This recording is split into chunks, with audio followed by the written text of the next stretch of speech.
All right, everyone. Welcome to another KOIN Conversations. Todd Unger here, and I am lucky enough to have in studio today two fearless investigative journalists, I guess is how we'll describe them. They are the minds behind the growing in popularity podcast Hush. Why don't you guys go ahead and introduce yourselves? Yeah, I'm Leah Satilli, and I'm one of the co-founders of Hush and reporter and the voice of the show. Okay. And I'm Ryan Hass. I am not the main voice of the show. I work alongside Leah. So, in a nutshell, just explain what Hush is.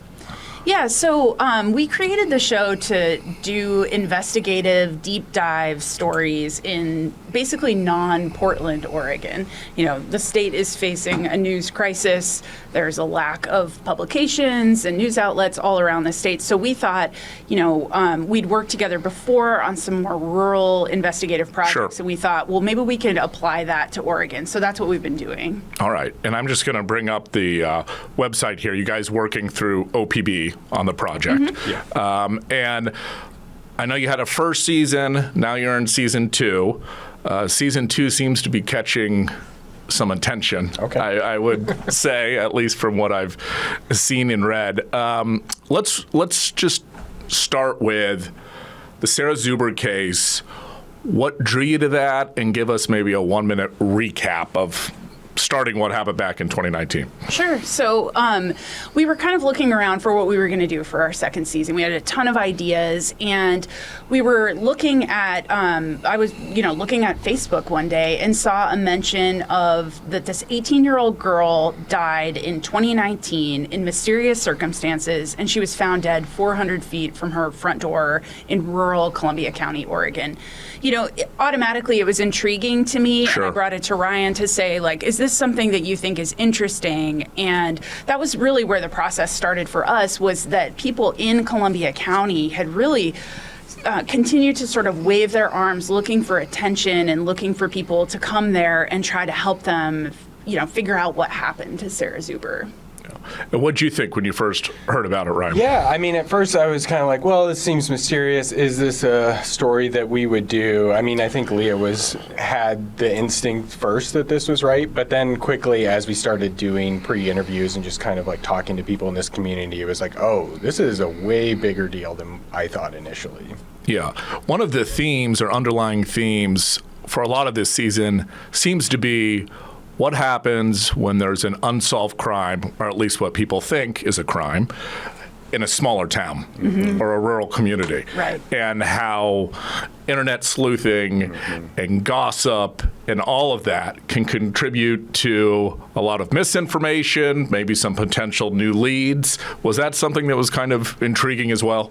Yeah, I think so. I mean, I think that it was just on the face of it, it was sort of hard to believe. It seemed so solvable, right? Like this girl is so close to her home. The community is a really, small population. When we started to understand more about Sarah, that she was a homeschooler, that she didn't have a big community, it seemed like, well, maybe we could come in and add good investigative journalism to this. But what we saw was there was just this culture of speculation that really had been allowed to thrive because of a lack of agreement on kind of from the community and the police and the family. Nobody kind of could agree on any of the facts of what had happened.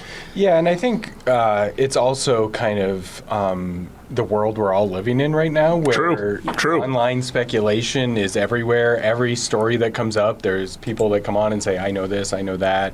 And that was extremely interesting. How can we look at the culture of misinformation that we all sort of live in through a story like this? And at that point, we knew we had something special, I think. Yeah. Let's just kind of, I guess, briefly run through the episodes that have been released so far. So episode 1, you guys are setting the stage for what happens here. Like you said, this was a young woman whose sister goes off to work one morning. Her sister had left the night before, and then she finds her sister right next to the road, basically at the bottom of their driveway, or very close to the house. And kind of pick it up from there. Cops come. Do they think it's a hit and run? Does it look like something more? What does it look like? I think it's all those things. I think, police showed up pretty early, and it is on this rural kind of windy road. And so, of course, I mean, I think their natural instinct is this seems like it's probably a hit and run. But as they're investigating, all these other theories start entering. Was she killed? Was her body dumped there? Because people are driving past that spot all morning and nobody sees her there until around noon the next day. And then, so from there, that is the point where all this misinformation and speculation starts to enter, even from the police, even from the medical examiner who's involved in this case. There's a lot of people taking guesses at what they think could have happened. Right. And so in that first episode, we were kind of trying to lay the foundation of like, here's what is known. This is where this occurred. Here's how the family feels about it. And we start to kind of try to understand what the police are saying. Just, what has been said, what they have put out to the community, whether or not it's an open or closed case, that has continued to even baffle Randy and Rebecca Zuber, is whether or not their daughter's case is currently being investigated. So we found out that it was. So that's kind of what the first episode gets into, is just that sort of baseline knowledge. And I found that to be really interesting because a lot of departments, or most cases I've covered over the years, even unsolved, either it's still technically open but shelved somewhere, but was never closed, right? Or it's solved pretty quickly, there's a conviction, and that's how it stays. And in some rare cases, those are overturned. But in this case, it seems like it was open, closed, reopened, closed. The DA and the sheriff's office might have had different opinions on whether it was open or closed. Well, and that's exactly it. I mean, it seems very rare or kind of strange. Both Ryan and I have done a lot of, investigative reporting on criminal cases before. And that was what struck us as so odd about it, is that the district attorney did close the case and issued an official memo saying why. But the sheriff's department said it may be closed to him, but we're still investigating it. So there was, an immediate kind of disagreement that we could sense in the community of, what was happening with this thing. Sure. So episode 1 really sets the stage, kind of what they found, a little bit about Sarah herself. And then you go to episode 2, and that's really where it kind of peel back the layers a little bit. Right. I think Leah and I are always interested in how can we undercut what you think we're going to do, right? What our first instinct is, and then we go somewhere else. So episode 2, we actually go to Oregon State University and go to True Crime 101, because this story on its own seems like a true crime mystery, right? And so we wanted to understand, okay, well, if that's what people think this is, how can we understand this in a new way or a different way? So we go to a class and take a class and understand what are the elements of true crime that people expect, and then how can we use that to look at this story more thoroughly. One thing that we were sort of knowing is that what we were understanding with this show was so important. We think what's happening in Columbia County around this case is probably something that you could change the names and change the places, and it would apply across the country. So we thought it's so important that people maybe see their own community in this show, and we don't want people to disregard it as like, oh, that's true crime. I don't listen to true crime. I don't engage with that kind of thing.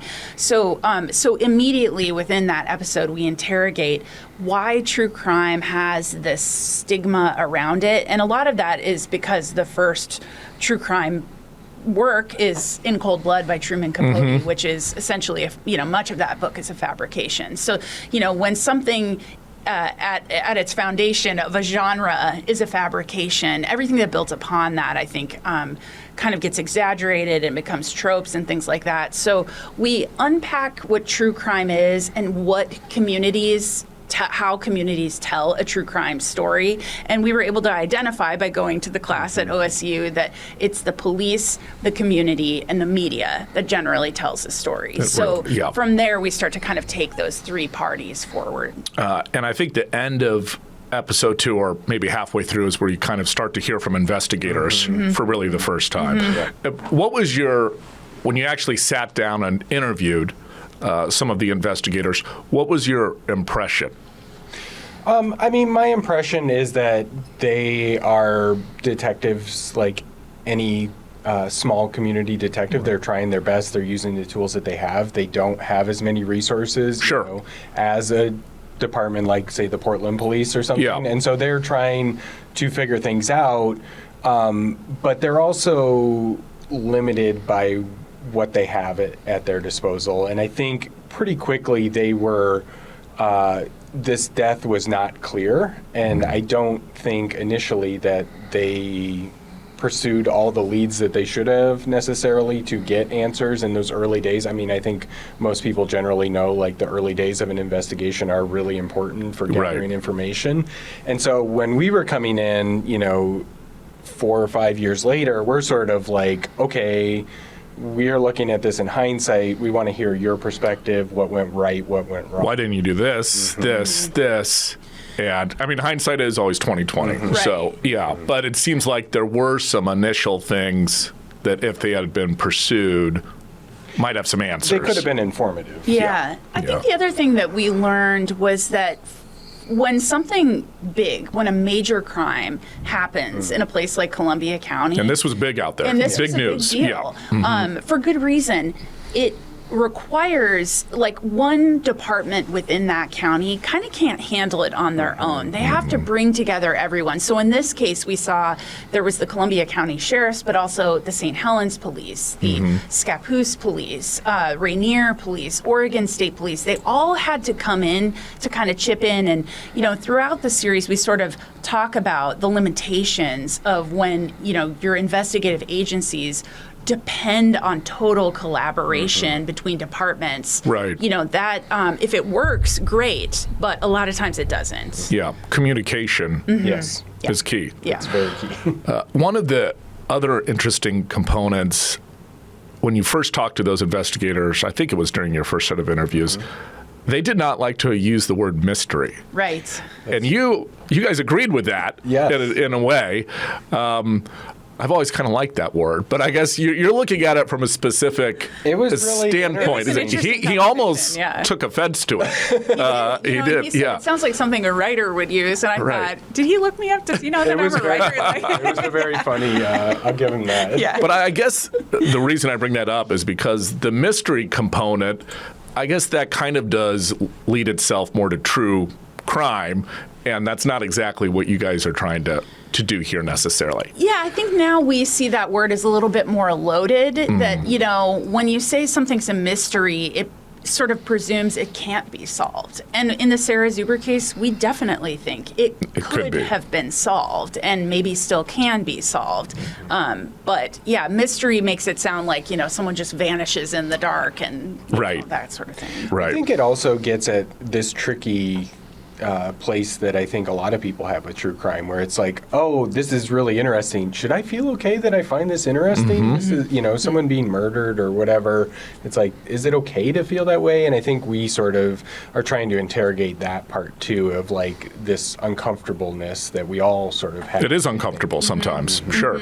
And for people who are watching, I'm just kind of scrolling through. So at opb.org, you guys have your seasons laid out there, Yeah. and then for each episode you have a transcript, basically. Yeah. People can go through and read or listen there. Yeah. Yeah. Eventually, you talk about the situations that could have played out here. Was it a hit and run? Was it something else? The Emmy starts to factor into this entire investigation pretty prominently. Yes. Let's talk a little bit about what an Emmy does and what was kind of unique about this, because usually an Emmy is just the person who determines, a cause and manner of death. And someone at home, unless they're watching CSI, might not, they're not usually involved publicly in the process, but that's not what happened here. Yeah, I think that's one of the interesting things that we like to do with the investigative work we do, is kind of peel back some of these more hidden components of the criminal justice system that people aren't that aware of.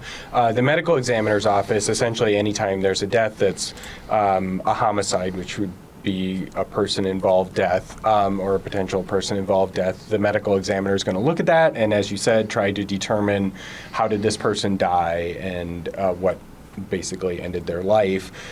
In this case, the medical examiner initially came to this conclusion that she did not know. She wrote undetermined on the cause and manner of death. And then a year later, she changes her report to say that Sarah Zuber died of alcohol and hypothermia.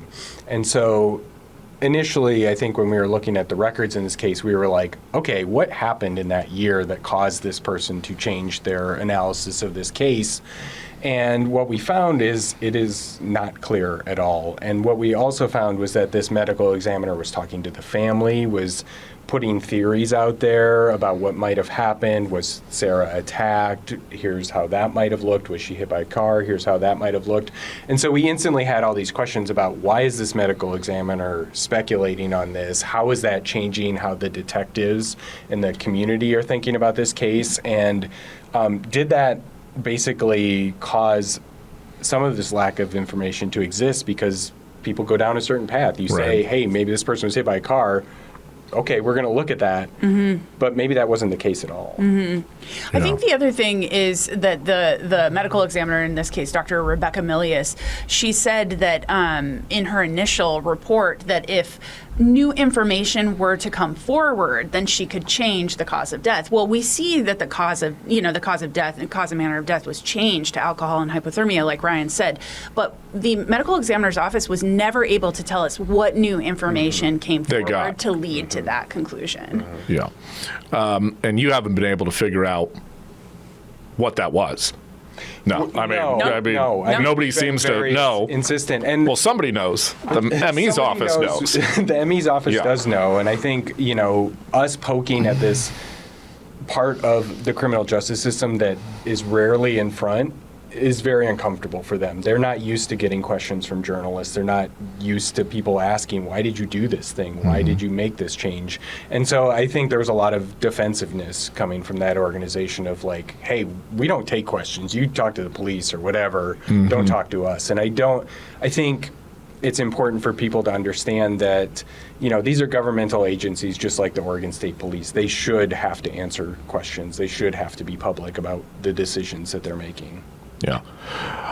When you start to get into some suspects or, persons of interest or people who are questioned, kind of run people through who those folks are in the community. Yeah, well, there aren't necessarily any suspects, but in the third episode of the show, the fourth episode of the show. Boogeyman, that's what it is. Yeah, I guess that's the title I should have used. Yeah. We do start to talk about how in most true crime stories, it's either, if a woman dies, it's either, her romantic partner, it's a male family member. Right. So, and we saw that in the early days of the investigation of Sarah Zuber's death, that's what the Columbia County Sheriff's Office looked at, is they looked at Sarah Zuber's father, and they looked at her boyfriend.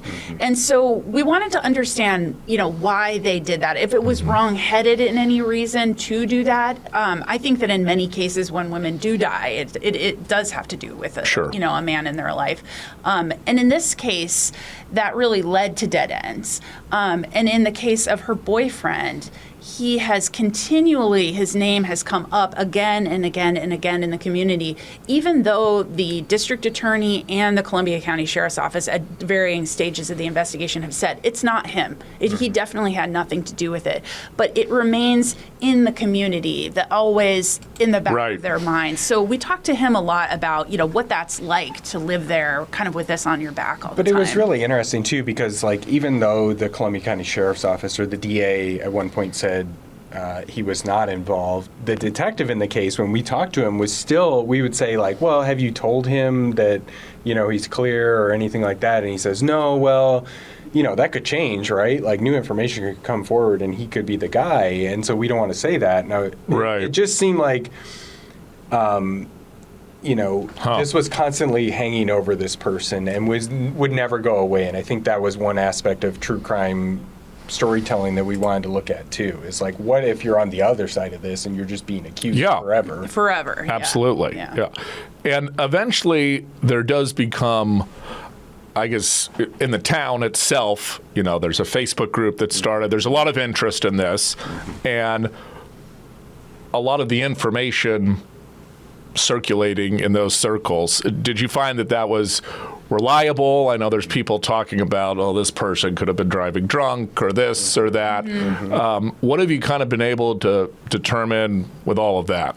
Well, it's been interesting. So, going back to that kind of who tells a true crime story, one of them is the community, or what the professor at Oregon State University calls the Greek chorus. So we do talk a lot about the Greek chorus in Columbia County, which is largely led by a woman named Jennifer Massey, who, started this Justice for Sarah Zuber Facebook page, and herself really flung herself into the case to really pressure the district attorney and the sheriff's office to release records on the case.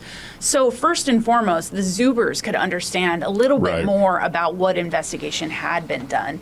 In doing that, she summoned a ton of interest in the community. She said to us, Sarah Zuber is basically the pseudo daughter of Columbia County. Everybody knows who she is. And so we all want an answer. We want some sort of conclusion to what happened here. And I think in doing that, Jennifer has really interrogated a lot of viable options. Like, if it is a hit and run, well, can we figure out who that is? Right. If it's, one of these other scenarios. So she certainly has, created a lot of momentum. I'm not certain that any of those has gone anywhere that's led to a productive outcome or a potential conviction or anything like that. And I think, Leah and I's job was to really run these down to their furthest possible point, which we have done. There is a person who she believes it is, and we talked to many people in that person's life and did a lot of thorough investigation. And it's, from our point of view, I think it's a bit of a stretch to say that person was involved. Yeah. And that is a lot of these cases, whether you're covering them or investigating them or whether you're a part of it, there's just so much uncertainty. Right. And that really, from listening to what I have, you guys are trying to capture that, I think. Exactly. And unless you've lived it or investigated it, it's very difficult, I think, to appreciate how confusing and bewildering that can be. One thing someone said to us, and we'll talk about this from time to time, one of many, many people we talked to for this show that didn't end up in the show, but she said to us, Columbia County has other girls. Like, we want to know if what happened to this one girl could potentially happen to other girls. Is it a fluke? Is it a hit and run? Is it alcohol? What happened here? And I think that that's, really what the Greek chorus in Columbia County has tried to say to the world is, like, we are not going to give up until we understand what the danger is here, if there's a danger, and what we need to do to solve that. How many episodes in this season? There will be 8. 8. Okay. So you dropped. So you're dropping one more before Thanksgiving. Right. That's correct. Yep. Yep. All right. Last episode. And any finality that people can expect, or is that? Do we have to wait? Yeah. The scoop on spoilers. I think I won't spoil anything. No, sure. For folks, but.